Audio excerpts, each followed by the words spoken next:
Provide and protect. I love You it. provide, you look after the household, you make sure I'm safe always, you make sure the children are safe always, and I will make sure you don't have to worry about anything else.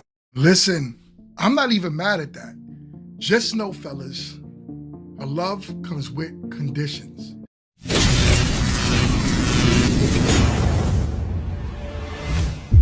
Responding to Aaron's comment, we have to stop this, y'all. All of our white counterparts are engaged by the time we graduate from nursing school. Let's set the record straight. A man proposing to you while you're in nursing school is just a man trying to secure the bag. A man proposing to you, especially before you graduate, is just a man with a plan, and you're the plan. Don't shoot the messenger. I work with them. They all complain about their husbands.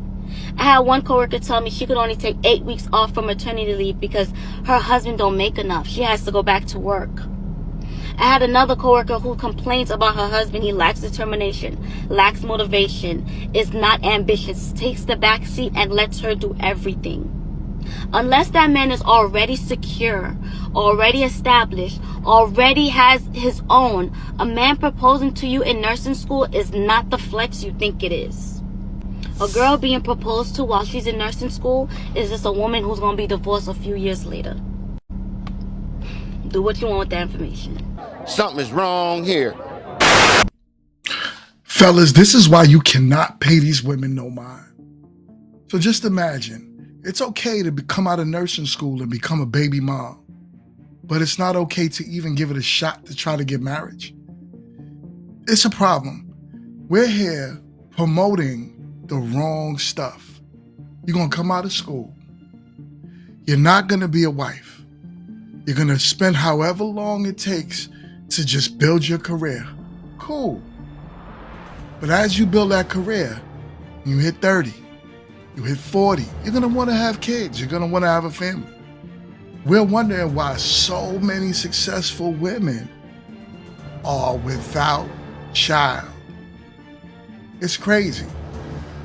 Ladies, the best thing you can do is secure a man while you're in his prime, when you're prime. You don't want to wait until you're an older woman to try to secure a family. The likelihood is you're still going to be laying down with a man. And that you're laying down with that man, there's a high possibility you're going to be pregnant at some point. So as you continue to lay with men and get pregnant, become a baby mama, you're not a wife. You're bringing a child into this world with a broken family. Wouldn't it make sense to give it a shot with a man to where if you do become a nurse and your husband's working, you guys can build something together, save your money up, then potentially get into that situation where you become pregnant by your husband, and then now you have a reason to be out of work because there's 2 incomes that was saved to build up? Think about this logically. Life should be well thought out. It shouldn't just be you just taking chances at stuff. We were taught wrong. Let's fix that. On to the next video.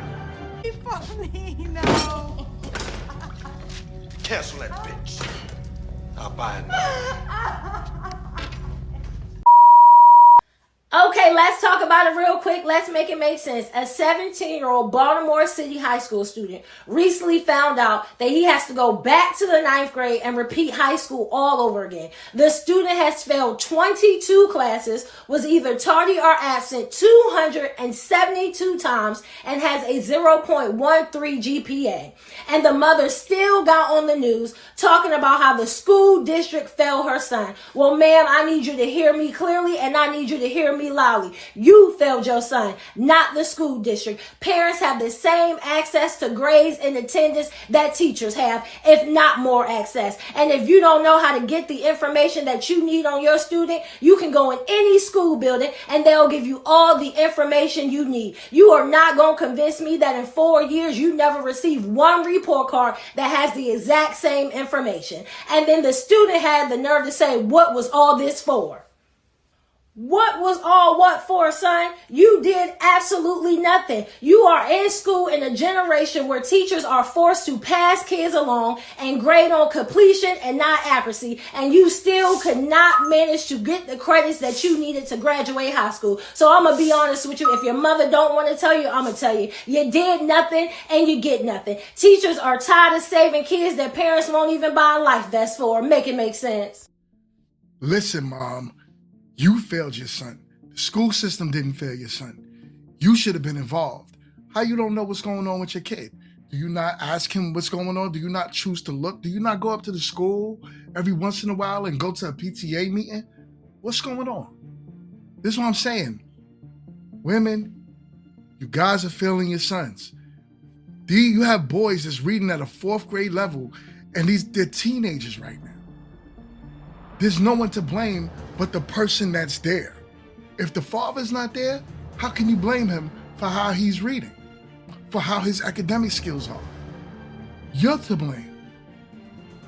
You should have thought about that before you had a child. Are you ready for a child? Ladies, get married. This is out of control. For me, it sucks to hear that these boys are out here failing. It sucks to know that this kid already has no future before his life even really started, just because you didn't give him a shot at having a proper environment to be raised in. Ladies, please, get married. Find your husband, get married, lock in, raise your children. Do it the right way. Vet your men out. Don't just deal with a man because he's sexy. That's not how women of the past pick their men.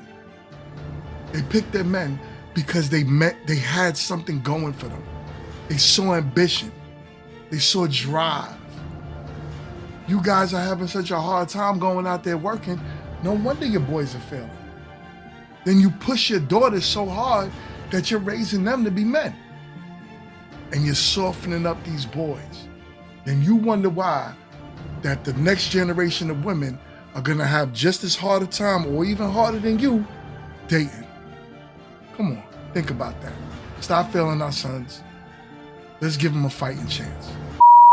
How would you cater to me? If you were my husband, When I'm your husband, every way possible, there wouldn't be a second I wouldn't cater to you. I'd be fat. You would be. You could wake up at 3 in the morning and ask me to make you food, and I will get out of bed and I will make you food. There is nothing I wouldn't do because you are my partner and I am the woman. I wouldn't ask you to clean. I wouldn't ask you to cook. I wouldn't ask you for anything domesticated because that is my part as a woman, me personally, how I believe before anyone starts Which would sending. mean my part would be for you. To provide and protect. I love You it. provide, you look after the household, you make sure I'm safe always, you make sure the children are safe always, and I will make sure you don't have to worry about anything else. Listen, I'm not even mad at that. Just know, fellas, a love comes with conditions. So long as you keep your end of the bargain, you're out there, you're working, you're doing what you got to do to provide and protect for the family, you're good to go. Just know that if you had a moment of falling off, the likelihood is the modern woman is out the door. So just keep that in mind. But understand, as a man, you should always want to be on top of your game. Never slack. Never choose to fall off. Never take breaks. If you take a break, it's only for a vacation. You should not be taking a break because you just need time off because you're tired. That's not how men operate. No man I know operate like that. And every millionaire I know, they get up, they go out there, and they get it every day, even when they're tired. So yeah, she has a point, fellas. Like it or not, that's the game. You have your standards, women have their standards as well. Even though you might not agree with them, it's still, you want to be with a woman, you got to deal with that. If not, go monk mode, chill out, let bygones be bygones, let women do what they do and we do what we do. But if you want a woman, fellas, go get one. But go work hard, then get one. Do you aspire to be a stay-at-home mom? If it comes with an allowance, yeah. An allowance. Yeah, like if he gives Makes me money sense. weekly, yeah. Obviously, the man is working out there getting the bread, so life is good for you. Yeah. But it you has saying to you be. want That's even an part of extra it. incentive? Like, give me a little bit of extra. Of course. Yeah. I also want to have my own Yeah. thing too. There Like you I want to go. have my Yes, own own credit, my own business. cars. I want to have my own thing. Where Why do you want your own? I'm gonna tell you why I want my own. Because nothing is forever. So you think that it's okay for need to a take woman notes. to be a stay-at-home mom as long as she could plot her exit? It's not Ooh. plotting your exit. There is no intention in his mind to make a backup plan in case you don't do what you want to do and you decide to just bounce. Okay. So what happens is when we get to this conversation is like, why do men not want to be married? This is the example, because if I go and I bust my behind and I provide and protect and I do everything for my wife, not my girlfriend, my wife, she's still thinking in the back of her head that this is a possibility, this is not going to work, and she wants to be okay when it doesn't. The ideology that you have in the mindset is called catastrophizing. A lot of women do it, and basically what that is when a woman is preparing for the tragedy rather than focusing on what is currently happening in their relationship or time. Fellas, the sad truth is, she probably has a backup plan. And it's okay. So long as you build yourself up to the height of your career, to the height of whatever it is you need to do, just know that when she goes, even if she takes half, you can always build back better. But trust me when I tell you, you can always build if you know how to build. So, understanding it's in a woman's nature to look out for herself. It's in a woman's nature to do what's best for her. It's in your nature to do what's best for the family. So don't let that deter you, fellas. I still recommend marriage. I still recommend that you find a woman that's getting on your program. Don't be a simp. Don't get on her program. And she gets on your program. And y'all able to kind of work that out together. Even if she has a backup plan to eventually leave, it's fine. Because you already know how to get the money. You already know how to get to where you need to go in life. So no matter what, you will always be all right. Even statistics show that. Usually men always bounce back after they get married. It might hurt them within the first year, but you'll be all right. Like, comment, and subscribe. Stay in tune. I promise you to keep dropping these hits. Talk to you on the next one. Peace.